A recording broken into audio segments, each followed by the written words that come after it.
have here is Japanese privet. It's an invasive species, and you must get rid of it if you have it because it just goes everywhere.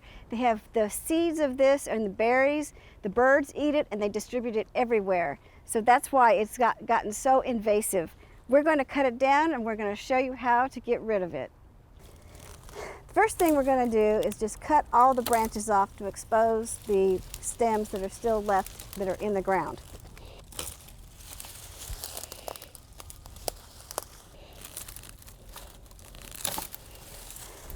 There, now all the top foliage is gone. If you want to get rid of this and you don't want to put any kind of chemicals on it, when it keeps coming back, just keep cutting it down because you've got to get rid of the carbohydrate reserves in the root system. But if you want to use some chemicals, use some glyphosate and paint it on the tops of all of the stems. I'm literally going to get a paintbrush and paint the tops of where I cut all of these stems.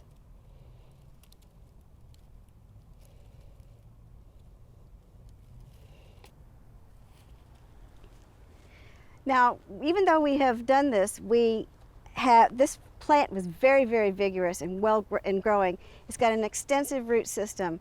There may be some part of the root system that's going to try to attempt to come back up. We will just simply cut it, paint it again, and keep going. Just keep watching it.